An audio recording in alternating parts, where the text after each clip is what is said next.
Which article of the Indian Constitution states that India will be a union of states? ଭାରତୀୟ ସମ୍ବିଧାନର କେଉଁ ଆର୍ଟିକଲରେ କୁହାଯାଇଛି ଯେ ଭାରତ ଏକ ୟୁନିୟନ ରାଜ୍ୟ ହେବ? Option A article 1, option B article 2, option C article 3, option D article 4। ଏହାର ସଠିକ ଉତ୍ତରଟି ହେଉଛି ଅପସନ୍ ଏ ଆର୍ଟିକଲ 1। ପରବର୍ତ୍ତୀ ପ୍ରଶ୍ନ, in which article the fundamental rights are provided to the citizens? କେଉଁ ଆର୍ଟିକଲରେ ନାଗରିକମାନଙ୍କୁ ମୌଳିକ ଅଧିକାର ପ୍ରଦାନ କରାଯାଇଛି? Option A article 1, option B article 2ରୁ 35, option C article 3, option D article 4। ଏହାର ସଠିକ ଉତ୍ତରଟି ହେଉଛି ଅପସନ୍ ବି ଆର୍ଟିକଲ 2ରୁ 35। ପରବର୍ତ୍ତୀ ପ୍ରଶ୍ନ, which article contains the provision regarding citizenship? କେଉଁ ଆର୍ଟିକଲରେ ନାଗରିକତ୍ୱ ସମ୍ବନ୍ଧୀୟ ବ୍ୟବସ୍ଥା ରହିଛି? Option A article 1, option B article 2ରୁ 35, option C article 3, option D article 5ରୁ 11। ଏହାର ସଠିକ ଉତ୍ତରଟି ହେଉଛି ଅପସନ୍ ଡି ଆର୍ଟିକଲ 5ରୁ 11। ପରବର୍ତ୍ତୀ ପ୍ରଶ୍ନ, which article empower the central government to provide reservation for weaker section of society in jobs and educational institution? ଚାକିରି ଏବଂ ଶିକ୍ଷାନୁଷ୍ଠାନ ଗୁଡ଼ିକରେ ସମାଜର ଦୁର୍ବଳ ବର୍ଗଙ୍କ ପାଇଁ ସଂରକ୍ଷଣ ପ୍ରଦାନ କରିବାକୁ କେଉଁ ଆର୍ଟିକଲ କେନ୍ଦ୍ର ସରକାରଙ୍କୁ କ୍ଷମତା ପ୍ରଦାନ କରେ? Option A article 1, option B article 2ରୁ 35, option C article 6, option D article 5ରୁ 11। ଏହାର ସଠିକ ଉତ୍ତରଟି ହେଉଛି ଅପସନ୍ ସି ଆର୍ଟିକଲ 6। ପରବର୍ତ୍ତୀ ପ୍ରଶ୍ନ, how many articles are there in the Indian Constitution? ଭାରତୀୟ ସମ୍ବିଧାନରେ କେତେ ଆର୍ଟିକଲ ଅଛି? ଅପସନ୍ ଏ 447, option B 446, option C 445, option D 444। ଏହାର ସଠିକ ଉତ୍ତରଟି ହେଉଛି ଅପସନ୍ ଡି 444। ପରବର୍ତ୍ତୀ ପ୍ରଶ୍ନ, which article of the Constitution maintains policy directive element in the state? ସମ୍ବିଧାନର କେଉଁ ଆର୍ଟିକଲରେ ରାଜ୍ୟରେ ନୀତି ନିର୍ଦ୍ଦେଶକ ଉପାଦାନ ଗୁଡ଼ିକ ଉଲ୍ଲେଖ କରାଯାଇଛି? ଅପସନ୍ ଏ ଆର୍ଟିକଲ 36ରୁ 51, ଅପସନ୍ ବି ଆର୍ଟିକଲ 2ରୁ 35, option C article 6, option D article 5ରୁ 11। ଏହାର ସଠିକ ଉତ୍ତରଟି ହେଉଛି ଅପସନ୍ ଏ ଆର୍ଟିକଲ 36ରୁ 51। ପରବର୍ତ୍ତୀ ପ୍ରଶ୍ନ, Attorney General is appointed under which article? କେଉଁ ଆର୍ଟିକଲ ଅନୁଯାୟୀ ଆଟର୍ଣ୍ଣି ଜେନେରାଲ ନିଯୁକ୍ତ? ଅପସନ୍ ଏ ଆର୍ଟିକଲ 36ରୁ 51, ଅପସନ୍ ବି ଆର୍ଟିକଲ 2ରୁ 35, option C article 76, option D article 5ରୁ 11। ଏହାର ସଠିକ ଉତ୍ତରଟି ହେଉଛି ଅପସନ୍ ସି ଆର୍ଟିକଲ 76। ପରବର୍ତ୍ତୀ ପ୍ରଶ୍ନ, the president can dissolve the Lok Sabha under the fiscal clause of the Constitution? ରାଷ୍ଟ୍ରପତି ସମ୍ବିଧାନର କେଉଁ ଧାରା ଅନୁଯାୟୀ ଲୋକସଭାକୁ ଭଙ୍ଗ କରିପାରିବେ? ଅପସନ୍ ଏ ଆର୍ଟିକଲ 36ରୁ 51, ଅପସନ୍ ବି ଆର୍ଟିକଲ 2ରୁ 35, option C article 85, option D article 5ରୁ 11। ଏହାର ସଠିକ ଉତ୍ତରଟି ହେଉଛି ଅପସନ୍ ସି ଆର୍ଟିକଲ 85। ପରବର୍ତ୍ତୀ ପ୍ରଶ୍ନ, which article provide for a joint session of parliament?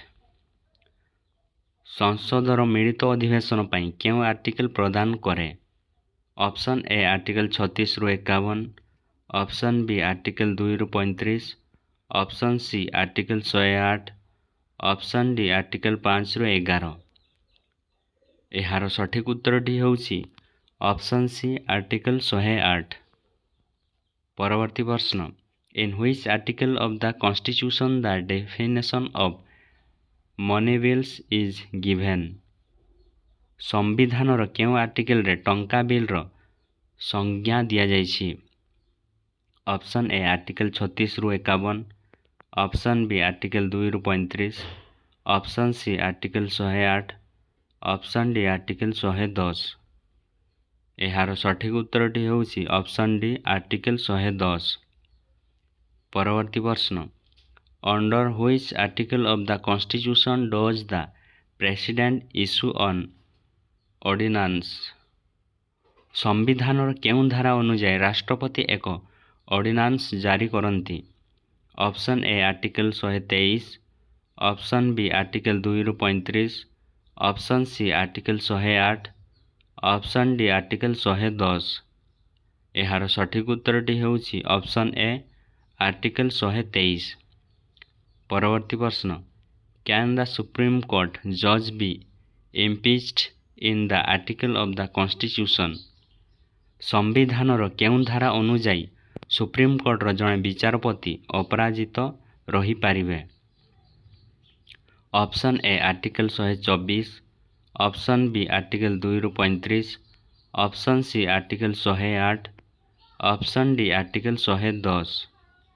ଏହାର ସଠିକ୍ ଉତ୍ତରଟି ହେଉଛି ଅପସନ୍ ଏ ଆର୍ଟିକଲ 124। ପରବର୍ତ୍ତୀ ପ୍ରଶ୍ନ, under which article can the president seek consultation from the supreme court? କେଉଁ ଆର୍ଟିକଲ ଅନୁଯାୟୀ ରାଷ୍ଟ୍ରପତି ସୁପ୍ରିମକୋର୍ଟଙ୍କ ଠାରୁ ପରାମର୍ଶ ଲୋଡ଼ିପାରିବେ?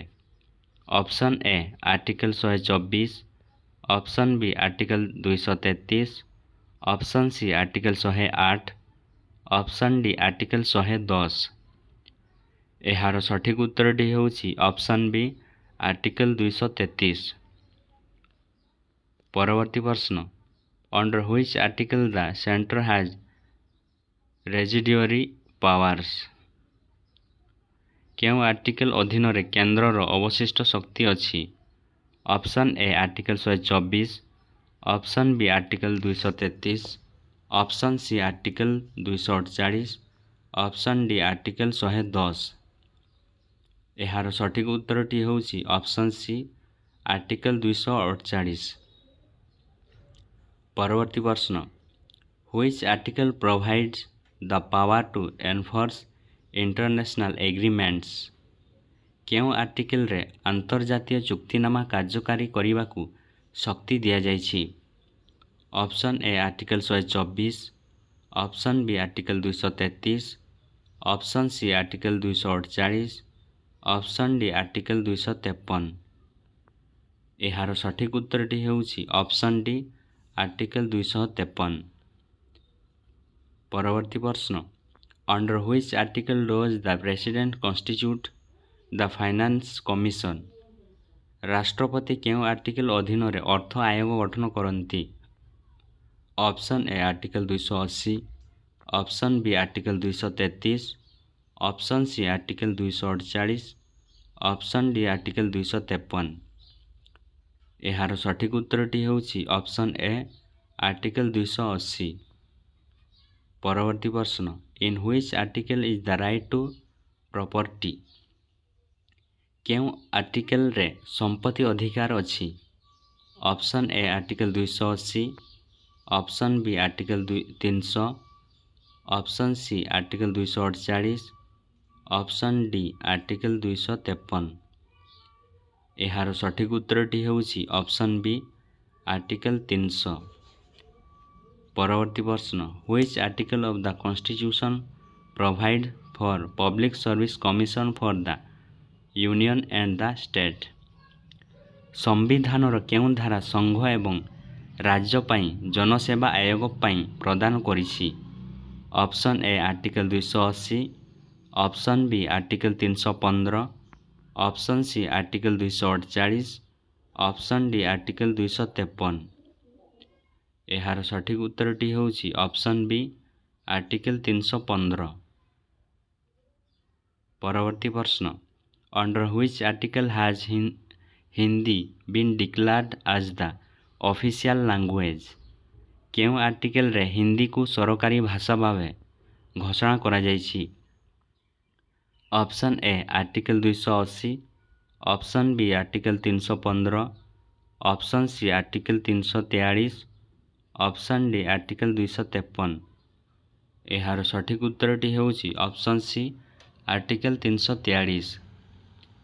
परवर्ती प्रश्न, under which article of the constitution there is a provision for constitution of a national commission for scheduled caste? संविधानर केउं धारा अनुଯାୟୀ अनुसूचित जाति पाई जातीय आयोगर संविधान पाई व्यवस्था अछि? Option A article 280, option B article 315, option C article 343, option D article 338। एहार सठिक उत्तरटी हेउछि ऑप्शन डी आर्टिकल 338।